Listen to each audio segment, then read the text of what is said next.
সুন্দর আচরণ মানুষকে বেশি জান্নাতে প্রবেশ করায়।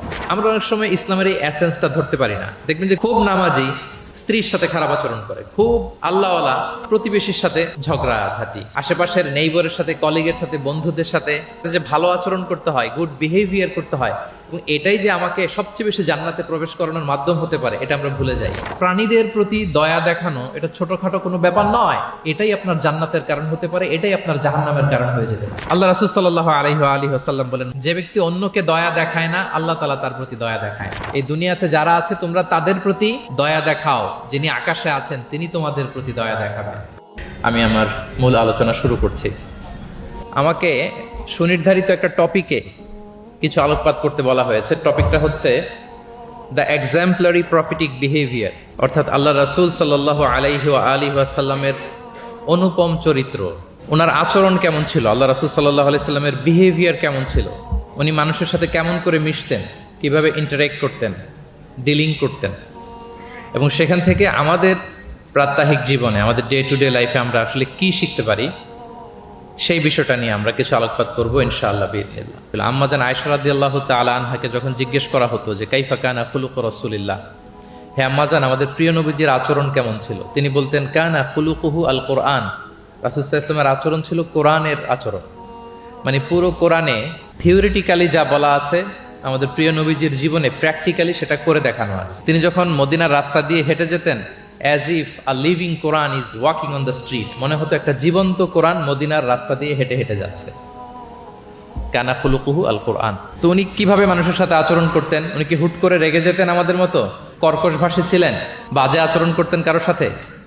ওনার ব্যবহার দিয়ে, বিহেভিয়ার দিয়ে কখনো কারো মনে কষ্ট দিয়েছেন এমনটি কি আমরা কখনো কেউ শুনেছি? না, নেভার এভার। আল্লাহ তাআলাও কিন্তু কর্কশ ভাষীকে, অশ্লীল ভাষীকে, কঠোর ভাষীকে তিনি পছন্দ করেন না। এবং মুমিন মাত্রই সে ভদ্র হবে, নম্র হবে, সুভাষী হবে। এবং এই সুন্দর আচরণ বা কোমল আচরণকে আল্লাহ রাসূল সাল্লাল্লাহু আলাইহি ওয়াসাল্লাম সব কাজের অলংকার বলেছেন। যেই ব্যক্তি থেকে কোমলতাকে সরিয়ে নেওয়া হয়েছে তার থেকে সব ধরনের খায়েরকে সরিয়ে নেওয়া হয়েছে। যার মধ্যে কোমলতা নেই, মানে সুন্দর আচরণ নেই, তার মধ্যে কোনো খায়ের নেই, তার মধ্যে কোনো কল্যাণ নেই। আমরা যদি আল্লাহ রাসূল সাল্লাল্লাহু আলাইহি ওয়াসাল্লামের পুরো বায়োগ্রাফিটা একটু স্ক্যান করি, সংক্ষেপে দেখার চেষ্টা করি, তাহলে দেখব যে তিনি বড় ছোট, নারী পুরুষ, শত্রু বন্ধু নির্বিশেষে সবার সাথে খুব অমায়িক আচরণ করতেন, চমৎকার আচরণ করতেন। এবং রাসূল সাল্লাল্লাহু আলাইহি ওয়াসাল্লামের এই চমৎকার আচরণে মুগ্ধ হয়ে অনেক ঘোরতর শত্রু তার বন্ধুতে পরিণত হয়েছিল। সুবহানাল্লাহি ওয়া বিহামদিহি। এবং এত ভালো আচরণের অধিকারী ব্যক্তিত্ব হয়েও তিনি আল্লাহর কাছে দোয়া করতেন যে আল্লাহ, আপনি আমার দেহটাকে, আমার দেহ সৌষ্ঠব, আমার দৈহিক অবয়ব যেরকম সুন্দর করেছেন, আমার চরিত্রটাকে, আমার আচরণটাকেও আল্লাহ আপনি সুন্দর করে দিন। এত সুন্দর আচরণের অধিকারী হওয়ার পরেও তিনি বলতেন আল্লাহুম্মা হাসসানতা খালকি ফাহাসসিন খুলুকি, মানে হে আল্লাহ, আপনি আমাকে দেখতে যেরকম সুন্দর বানিয়েছেন। আল্লাহ রাসূল সাল্লাল্লাহু আলাইহি ওয়াসাল্লামের চেয়েও দেখতে সুন্দর কোনো মহাপুরুষ কি পৃথিবীতে এসেছিল? এত সুন্দর মানুষ হওয়া সত্ত্বেও তিনি আল্লাহর কাছে দোয়া করতেন, আল্লাহ আমি দেখতে যেমন সুন্দর, আমার আচরণটাও যেন তেমন সুন্দর হয়। আপনারা আয়নার সামনে দাঁড়ালে এই দোয়াটা পড়েন? আয়নার সামনে দাঁড়িয়ে এই দোয়াটা পড়তে হয় যে আল্লাহুম্মা হাসসানতা খালকি ফাহাসসিন খুলুকি, আল্লাহ আমাকে দেখতে যেরকম সুন্দর বানিয়েছেন, আমার আচরণটাও আপনি সুন্দর করে দিন। এবং আল্লাহ রাসূল সাল্লাল্লাহু আলাইহি সাল্লাম তিনি ইরশাদ করেছেন, দুটি জিনিস মানুষকে সবচাইতে বেশি আল্লাহর জান্নাতে প্রবেশ করাবে। একটি হচ্ছে তাকওয়াল্লাহ, আল্লাহর ভয়, আরেকটি হচ্ছে হুসনুল খুলুক, সুন্দর আচরণ।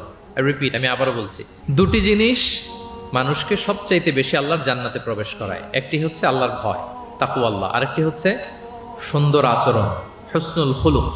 এখানে বলা হয়নি যে নামাজ মানুষকে বেশি জান্নাতে প্রবেশ করাবে, রোজা প্রবেশ করাবে, যাকাত করাবে, হজ করাবে, এমন কিছু বলা হয়েছে না, বরং সুন্দর আচরণ মানুষকে বেশি জান্নাতে প্রবেশ করায়। আমরা অনেক সময় ইসলামের এই এসেন্সটা ধরতে পারি না। দেখবেন যে খুব নামাজি কিন্তু খিটখিটে মেজাজের লোক, খুব নামাজি স্ত্রীর সাথে খারাপ আচরণ করে, খুব আল্লাহওয়ালা প্রতিবেশীর সাথে ঝগড়াঝাটি, খুব নামাজি মানুষ কলিগের সাথে সম্পর্ক ভালো নাই। এরকম লোক আমাদের সমাজে আছে না নাই বলেন? তার মানে ইসলামের যে ট্রু এসেন্স এটা ধরতে পারে নাই। আশেপাশের নেইবরের সাথে, কলিগের সাথে, বন্ধুদের সাথে, সহপাঠীদের সাথে যে ভালো আচরণ করতে হয়, গুড বিহেভিয়ার করতে হয়, এবং এটাই যে আমাকে সবচেয়ে বেশি জান্নাতে প্রবেশ করানোর মাধ্যম হতে পারে, এটা আমরা ভুলে যাই। প্রিয় বন্ধুরা, আমরা যেন এই ব্যাপারটাকে ছোট মনে না করি। সবচেয়ে বেশি জান্নাতে মানুষকে প্রবেশ করায় তাকওয়াল্লাহ হুসনুল খুলুক, আল্লাহর ভয়, আরেকটা কি সুন্দর আচরণ। অনেক ছোট ছোট বন্ধুদেরকে আমি দেখতে পাচ্ছি অডিয়েন্সের মধ্যে, আমরা আমাদের সহপাঠীদের সাথে বন্ধুদের সাথে ভালো আচরণ করব তো আজকে থেকে। হ্যাঁ, সাউন্ড খুব অল্প হয়েছে, আমি শুনি নাই, আরো জোরে করবো কিনা? ইনশাআল্লাহ আমরা ভালো আচরণ করব, এবং আমার সহপাঠীদের সাথে বন্ধুদের সাথে ভালো আচরণ, এটাই আমাকে জান্নাতে প্রবেশ করাবে ইনশাআল্লাহ বলি সবাই। একটা চমৎকার হাদিস দিয়ে আমার মূল আলোচনা শুরু করি। আল্লাহ রাসূল সাল্লাল্লাহু আলাইহি ওয়া আলিহি ওয়াসাল্লাম তিনি বলেন, আনা যাঈমুন বিবাইতিন ফি রাবাদিল জান্নাতি লিমান তারাকাল মিরাআ ওয়া ইন কানা মুহিক্কান। প্রিয় নবীজি বলেন যে আমি ওই ব্যক্তিকে জান্নাতের আঙ্গিনায় একটা ঘরের সুসংবাদ দেই যে তর্ক করার সময় নিজের সঠিক, সে হকের উপর আছে, এটা জেনেও সে তর্ক করে না। তর্ককে, আর্গুমেন্টকে, ডিবেটকে স্যাক্রিফাইস করে যে না আমি ঝগড়ায় যাব না, যদিও সেই সঠিক, এরকম স্যাক্রিফাইস যে করে জান্নাতের আঙ্গিনায় তাকে আমি একটা ঘরের সুসংবাদ দেই। এরপর প্রিয় নবীজি বলছেন, অবি বাইতিন ফি ওয়াসাতিল জান্নাতি লিমান তারাকাল কাযিবা ওয়া ইন কানা মাজিহান। আর আমি ওই ব্যক্তিকে জান্নাতের মাঝামাঝি স্তরে একটা ঘরের সুসংবাদ দিচ্ছি যে ব্যক্তি কৌতুক করেও মিথ্যা বলে না। He was kidding, he was joking, but he never tells a lie. মজা করতেছে, জোক করতেছে, কিন্তু জোকের মধ্যেও সে কি করে না? মিথ্যা বলে না। তাকে জান্নাতের মাঝামাঝি স্তরে আমি একটা ঘরের গ্যারান্টি দিচ্ছি। এরপর আল্লাহ রাসূল সাল্লাল্লাহু আলাইহি ওয়াসাল্লাম বলতেছেন, ওয়াবি বাইতিন ফি আ'লাল জান্নাতি লিমান হাসানা খুলুকা। আর আমি এট দ্য ভেরি হাই, মানে পিক অফ দ্য প্যারাডাইস, জান্নাতের একেবারে সর্বোচ্চ স্তরে একটা বাসভবনের গ্যারান্টি ওই ব্যক্তিকে দেই যে অন্যের সাথে ভালো আচরণ করে। মানে হাসানা খুলুকা, যে তার চরিত্রটাকে সুন্দর করেছে, যার আচরণটাকে সুন্দর করেছে, যার আচরণটা অমায়িক আচরণ, মাধুর্যপূর্ণ আচরণ, ওই ব্যক্তিকে আমি at the highest peak of paradise, জান্নাতের সর্বোচ্চ চূড়ায় একটা বাসভবনের গ্যারান্টি দিচ্ছি। আল্লাহু আকবার।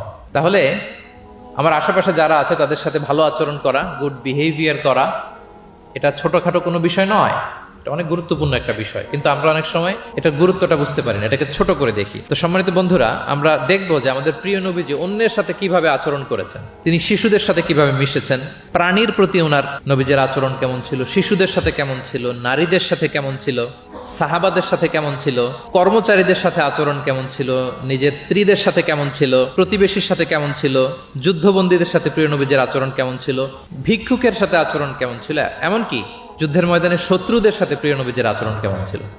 এই 10টি পয়েন্টে দ্য এক্সাম্পলারি প্রফেটিক বিহেভিয়ার এই শিরোনামে আমরা কিছু কথা আজকে শুনবার চেষ্টা করব।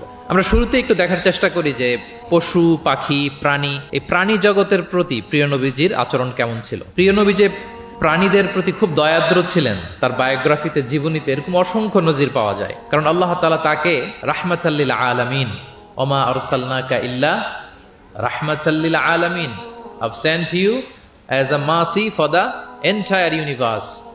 আল্লাহ বলছেন আমি গোটা বিশ্বের জন্য, সবার জন্য আপনাকে ব্লেসিংস এন্ড মার্সি করে প্রেরণ করেছি। He was a mercy for all, সবার জন্য তিনি রহমত হয়ে এসেছিলেন। মানুষের জন্য যেমনি রহমত, ম্যানকাইন্ড, জিনদের জন্য তিনি রহমত, জিনকাইন্ডের জন্য, ইভেন অ্যানিমালস, প্রাণীকুলের জন্য তিনি রহমত হয়ে পৃথিবীতে এসেছেন। মানুষের প্রতি তিনি যেমনি দয়া দেখিয়েছেন, প্রাণীদের প্রতিও দয়া দেখিয়েছেন। ছোট্ট একটা হাদিস দিয়ে শুরু করি। আমরা রাসূল সাল্লাল্লাহু আলাইহি ওয়াসাল্লামের এই এক্সাম্পলারি প্রফেটিক বিহেভিয়ার, এটা থ্রু দ্য লেন্স অফ সিরা and through the lens of সুন্নাহ, সুন্নাহর পরতে পরতে, রাসূল সাল্লাল্লাহু আলাইহি ওয়াসাল্লামের সিরাতের পরতে পরতে আমরা দেখবার চেষ্টা করব যে তিনি কেমন আচরণ করতেন সবার সাথে। একবার তিনি একটা খেজুর বাগানে প্রবেশ করলেন মদিনাতে। তো প্রবেশ করার পর তিনি দেখতে পেলেন যে দূর থেকে একটা উট কান্না করে করে রাসূল সাল্লাল্লাহু আলাইহি ওয়াসাল্লামের কাছে ছুটে আসছে। একটা উট কান্না করে আসতেছে। রাসূল সাল্লাল্লাহু আলাইহি ওয়াসাল্লামের দেখে অত্যন্ত দয়া হলো, মায়া হলো যে উটটা কেন কান্না করতেছে, এত বেশি কেন কান্না করতেছে। আল্লাহ রাসূল সাল্লাল্লাহু আলাইহি ওয়াসাল্লাম তিনি মমতা ভরে ওনার হাত দিয়ে উটের মাথায় আদর করতে আরম্ভ করলেন।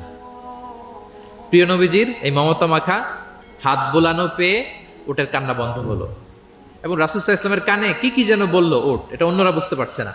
তো এরপর রাসূল সাল্লাল্লাহু আলাইহি ওয়াসাল্লাম খুঁজতে আরম্ভ করলেন যে উটের মালিক কে। একজন আনসারী যুবক সাহাবী আসলো।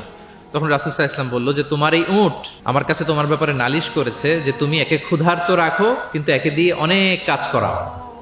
তুমি কি এই বোবা, এই নিরীহ প্রাণীটার ব্যাপারে আল্লাহকে ভয় করো না? কিয়ামতের দিন এটাই তোমার জাহান্নামের কারণ হয়ে যেতে পারে। খবরদার, এই নিরীহ প্রাণীটার ব্যাপারে তুমি আল্লাহকে ভয় করো। দেখেন, প্রিয় নবীজি উটের মাথায় হাত বুলিয়ে ওটের কান্না বন্ধ করেছিলেন এবং ওটের মালিককে ওসিয়ত করেছেন যে খবরদার প্রাণীর প্রতি কখনো এরকম রূঢ় কঠিন আচরণ করা যাবে না, তাদের প্রতি রহম দিল হইতে হবে। এভাবে আপনি সিরাতের পরতে পরতে অনেক ঘটনা পাবেন। আজকের এই সংক্ষিপ্ত পরিসরে এত এত রেফারেন্স হয়তো আমার উল্লেখ করা সম্ভব হবে না, এবং অ্যারাবিক টেক্সটগুলো বলে বলে অর্থ করে শোনানো অনেক সময় লেগে যাবে। আমি শুধু মূল কথাগুলো, বুলেট পয়েন্টসগুলো আপনাদের সাথে শেয়ার করবার চেষ্টা করবো ইনশাআল্লাহ বিইذনিল্লাহ। এই যে প্রাণীর প্রতি দয়া, ইসলামের একটা মূলনীতি হচ্ছে মুমিনের জীবনের প্রতিটি কাজে ইহসানের পরশ থাকতে হবে। আল্লাহ তাআলা আমাদের সব কাজে ইহসানকে আবশ্যক করেছেন। আল্লাহ রাসূল সাল্লাল্লাহু আলাইহি সাল্লাম বলেছেন যে ফাইদা কাতালতুম ফাআহসিনুল কিতলা, কাউকে হত্যা করতে হলেও ইহসানের সাথে হত্যা করতে হবে। ধরুন যে অপরাধের কারণে আদালত কর্তৃক সাব্যস্ত হলো যে একজন মৃত্যুদণ্ড প্রাপ্ত আসামি, তো তাই বলে কি আপনি যা ইচ্ছা তার সাথে করতে পারবেন? তার নাক কেটে ফেলা, কান কেটে ফেলা, তার অঙ্গহানি করা, এলোপাথারি ছুরিকাঘাত করা করতে পারবেন না। ইদা কাতালতুম ফাআহসিনুল কিতলা, এটাও ইহসানের সাথে করতে হবে। দেখেন, হত্যার মতো একটা কাজ ইহসানের সাথে করতে হবে। ওয়া ইদা যাবাহতুম ফাআহসিনুয যাবহা, প্রিয় নবীজি বলেন তোমরা যখন জবেই করবে, কুরবানি করবে, এখানেও ইহসানের সাথে করবে। আল্লাহু আকবার। করতেছি জবাই, করতেছি কি? বলেন সবাই আমার সাথে, করতেছি কি? জবাই। তার মানে প্রাণীটাকে তো মেরেই ফেলতেছি, কিন্তু প্রিয় নবীজি বলেন এই জবাই করার ক্ষেত্রেও ইহসান করতে হবে।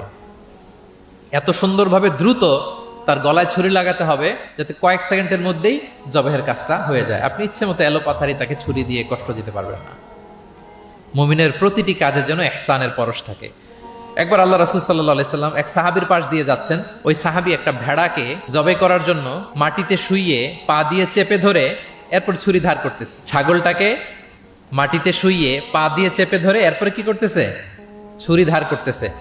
আর প্রাণীটা এই ছুরি ধার করার দৃশ্যটা দেখতেছে। আল্লাহ রাসূল সাল্লাল্লাহু আলাইহি ওয়াসাল্লাম তাকে ধমক দিলেন, শাসালেন, বললেন তুমি তো এটাকে 2 বার জবাই করে ফেললে, একটু পরে তো জবাই করবেই, এখনই তো জবাই করে ফেলতেছো, তুমি কি আগে ধার দিয়ে নিতে পারলা না? জবাইয়ের আগে তুমি কি ছুরিটাকে ধারালো করে নিতে পারলা না? শার্পেন করে নিতে পারলা না? এভাবে আল্লাহ রাসূল সাল্লাল্লাহু আলাইহি ওয়া আলিহি ওয়াসাল্লাম সব সময় প্রাণীদের প্রতি তিনি দয়া দেখিয়েছেন।